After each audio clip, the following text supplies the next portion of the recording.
那个年轻的女孩子那个皮肤，或者小孩子婴儿的皮肤是非常顺。这个这个粗糙啊，这个粗糙比我的脸大概还粗，那个感觉一样，就知道可能不对。普通收藏家的这样的一个认知，这样来讲。你讲这个我稍微解释一下。优善彩的话，摸起来的话，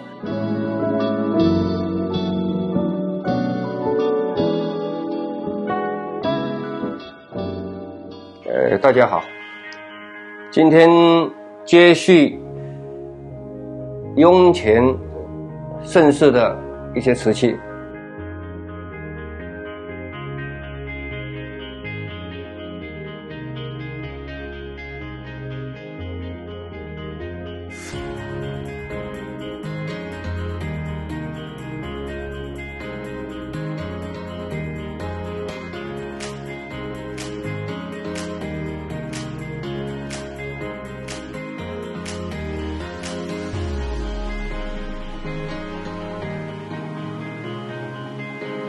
因为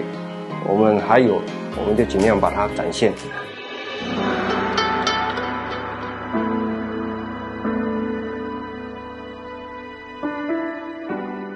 桌上这一对非常挺拔，也大，也完整。我的眼力啊，以前把握不大，只知道是不错啊，也知道它的一些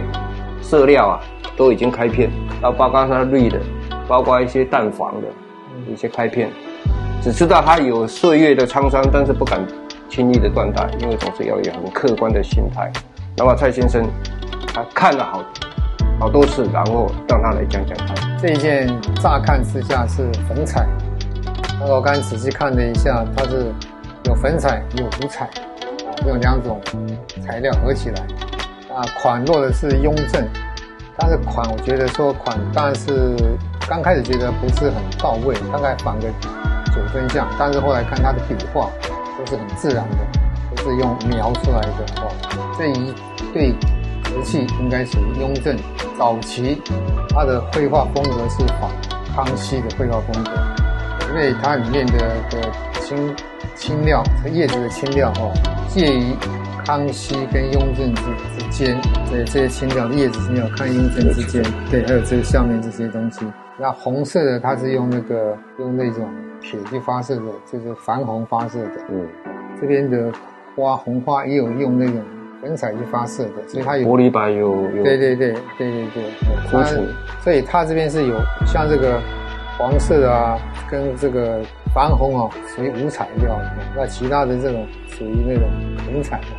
所以是很漂亮哈。这一对是早期的啦但是它的画风没有完全是雍正的画风这一件是 perfect， 没有任何损伤。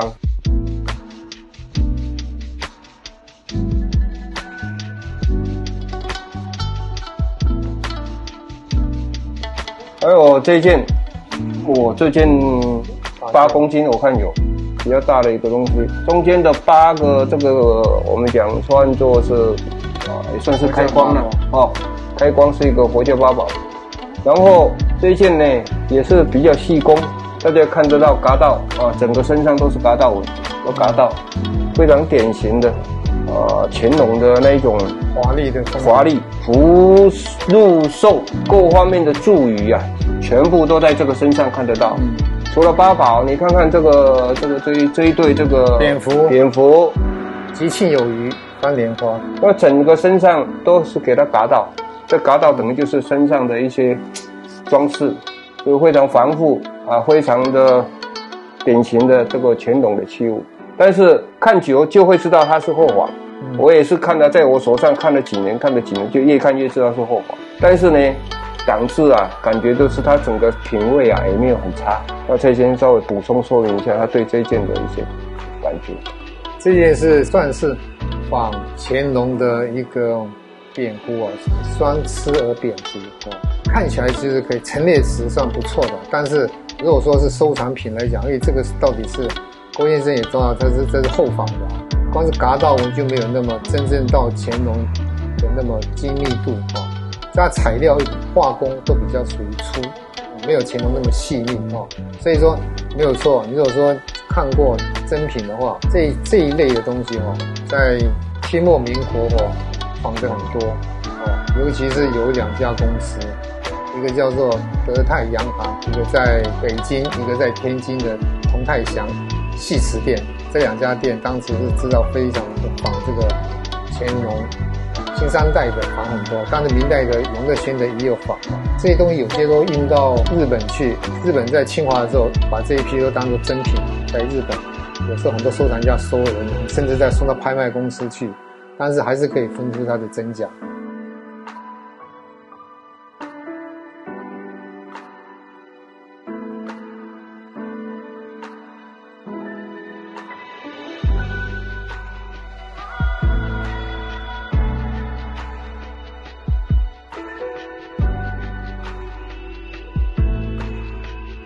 是乾隆，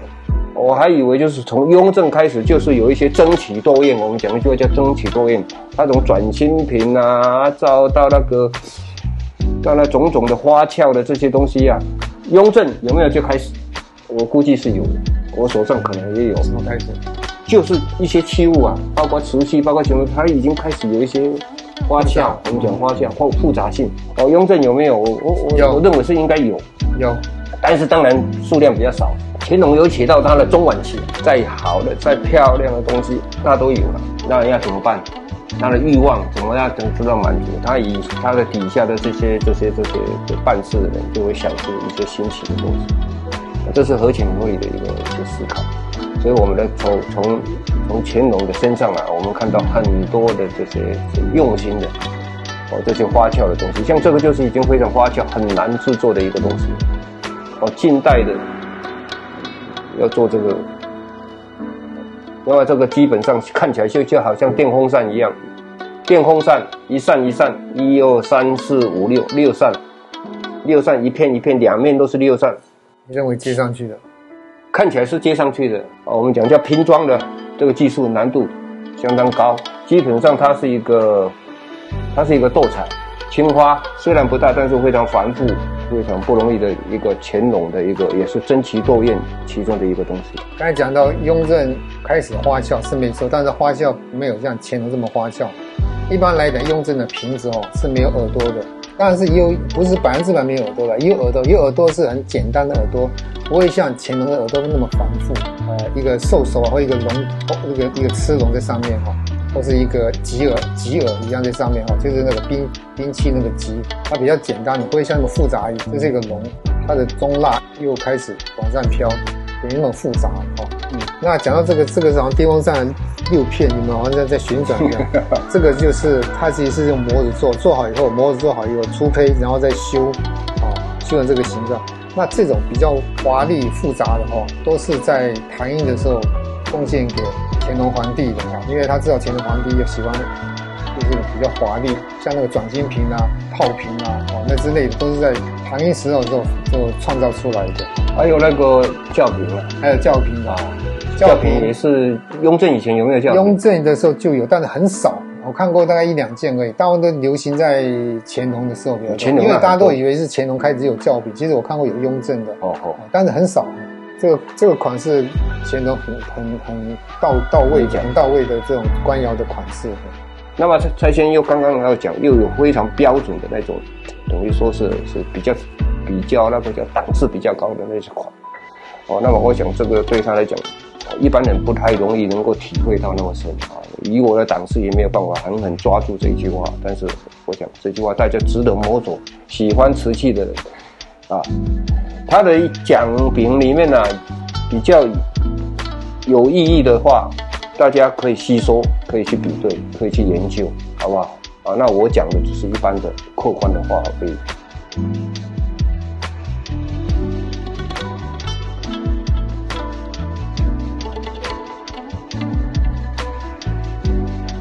那么这个成型确实不容易。那么事后有这个东西以后，当然就是有时候手上自己有东西，看到一些在任何地方看到跟这个比较接近的，有时候就会去注意。这本是陈万里的这个陶瓷研究与鉴定里面的就有这个片子，这是北京故宫放的一个东西。那么北京故宫这个东西呢，跟这个基本上是完全一样，只是这个有这个体态稍微有一些变化而已。我看可能是32瓣都是一样，因为这瓣子8缺是完全一样啊。好，那么等一下才先来解释啊，因为我刚刚看到有这个东西以后，说到这有一些看到这个东西，这比对会不会是一样呢？那时候我细心的请教这些拍摄影的专家，他们一看就是说不对啦，因为它的比例有一点不一样啊。但是我们就是知道这是不一样的东西。另外呢，我在看就是拍卖的图录啊，也看过这个雍正有这个变数啊比较少啊，但是一样是折腰型的这样一个东西。一些器物是经过模仿再修正，模仿再修正，然后漂亮了就会比较持久。那这种器型是属于这种是海棠式的，它就有6瓣海棠式的那这个是属于菊瓣。那器型是一样的器型，它把它画成这个菊瓣的，像这个是北京故宫的，对，这种东西应该是在后期，应该是民国的时候清末民国的时候有在仿造仿的蛮多的，我看过的不止这边看到过，我也看到过好几个。所以你认为这个是清末民初？它也是算仿的算精致的一个仿的精致，因为它的釉上的我们这样说，清朝这种东西就是吹釉，这个像有点像什么？它那个釉太均匀了，有点像是喷釉这样子的太均匀了其实那个时候就是那种技术比较雍正的时候还要再高一点，对。那主要的器型就是刚才讲，这器型稍微不大比例稍微不大一样，主要是你可以看这个台阶是比较矮，然后这个地方又比较粗一点，跟那个有点出入了关键器型来讲就有点出入。这个是粗胚手拉胚拉好接好以后，再用慢慢去修成这个32瓣修出来，然后再画这个斗彩，再去烧。那真的现在要仿这个也不是说很容易仿，拉胚也要接起来的，这边接一个，这边接2个，中间这个是2段的，下面是1段，这2段，下面是1段，然后就圈出在1段，所以是4段的，1、2、3、4、5段的，5段，5段做好以后，粗胚做好以后，然后再慢慢给它刮成刮人形的。那很难度啊，就很有难度啊，就是那时候以前的窑工技术很好，也有耐心啊，慢慢做出来啊。现在的话，要做模子，步骤成功也不容易做啊。所以你认为这不是用模子的，这不是用模子所拉出来，再这样慢慢修出这个32瓣的。就是有这个东西呢，我持续的，当然偶尔会拿出来把玩。我把玩中间就是一个。因为从怎么样去看这个时期对不对，我当然有一定的了解，但是一个最粗浅的一个把握，最粗浅的一个认证在哪里？摸它的这个触感，这个手感，因为它是经过材料釉上彩，好的釉上彩，那个料如果好，尤其像这个珐琅料，摸上去啊是非常。就像皮肤像年轻的女孩子那个皮肤的小孩子婴儿的皮肤是非常顺，这个粗糙啊，这个粗糙比我的脸大概还粗，那种感觉一样，就知道可能不对。普通收藏家的这样的一个认知这样来讲，你讲这个我稍微解释一下。你釉上彩的话，摸起来的话，你刚才说感觉到都很平顺的话，这是因为是老瓷才会平顺。新烧出来的话，摸起来就刺刺的，干烧出来的话，釉上才会刺刺的。但是不是？如果说在雍正乾隆烧出一件釉上彩的东西，没有经过陈列，一直在它的就是在它的景德镇烧完以后，截缴到京城，一直摆在仓库里面。对，内府的仓库里面一直没有动到。现在拿出来，它还是很刺手，因为它没有陈列过，也没有经过人工的把玩，它还是很刺手。这个东西是有，但是属于少数类的。不是没有，它就是没有陈列过，也没有经过把玩的话，所以它摸起来还是有点刺手的感觉，干烧出来的。但是一般人讲摸到刺手都会认为它是新仿的，但是有些东西叫刺手，它还是老东西。所以这个不是断定的一个非常重要的一个标准，就是一个很可以参考的，对，可以参考的，但不是绝对的一个证据。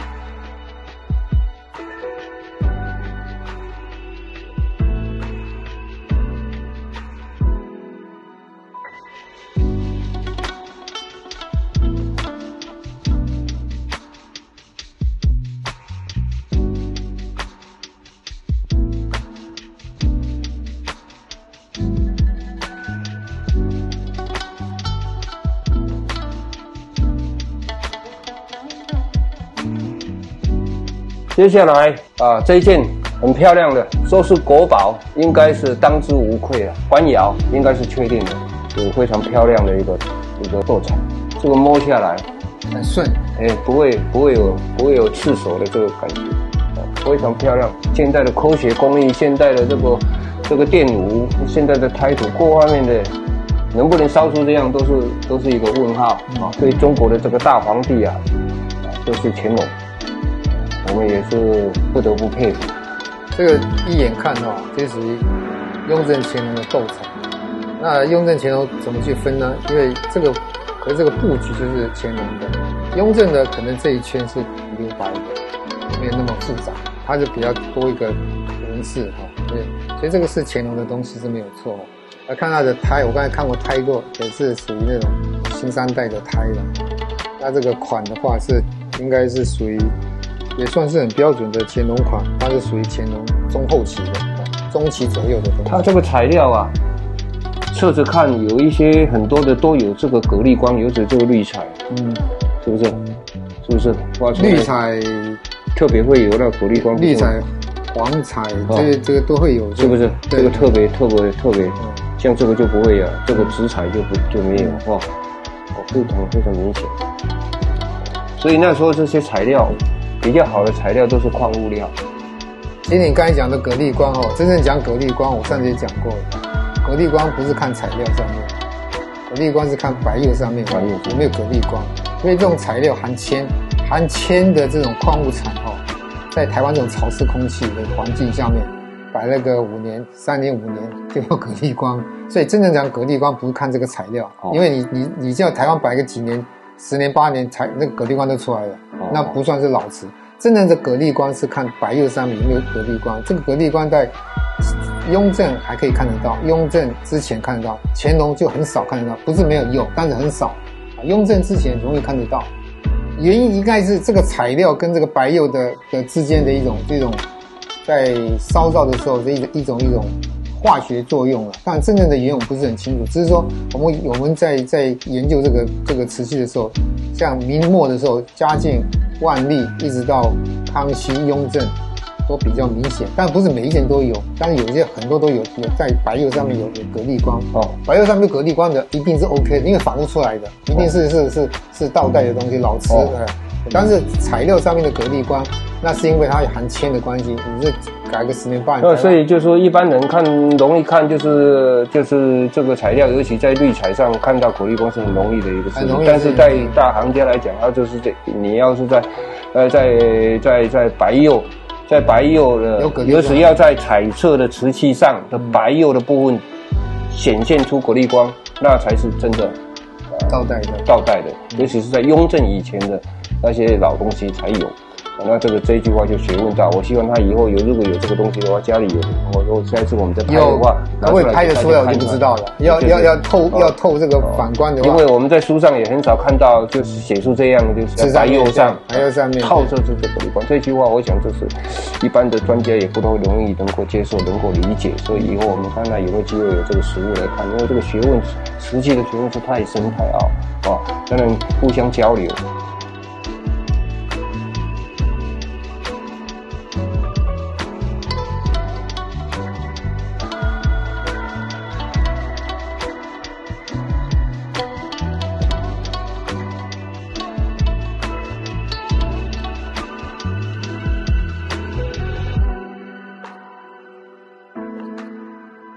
这一件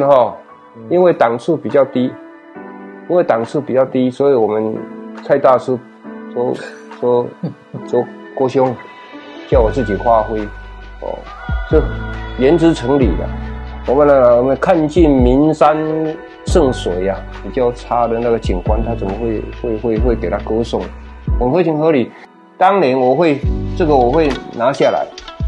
我会买。也是应该，那时候我也是看得懂，因为这是很容易看的，是吧？很容易看，就是说这个不对的，这个比较年纪比较轻的，然后不止年纪轻，它的档次又不是高的。现在要仿也不容易成本也蛮高的，现在要仿这个。对，但是呢，就是说我们知道它不是一个高档，东西，但是毕竟也是不容易啊，也毕竟是手工，我的认知啊，词汇也不对，是手工，大概料定啊，你现在来看大概就是清末民初啊，手工，然后又是彩瓷，我想也不太容易，所以那时候就随便拿下来，给大家参考一下，就是一个收藏者的心声啊，从无到有的那个。那么像这种东西多到一个，他已经不看这个东西不容易，但他就是好好想看，这是实在话。如果我东西多到那样，我也是一样，就是不过还是给大家做一个参考初入门啊，这个一定就要收。以现在来讲，初入门有这个已经可以了。对中国龙特别有兴趣的，一定会能够期待，好好看，因为在外面不太容易看到这样龙的东西。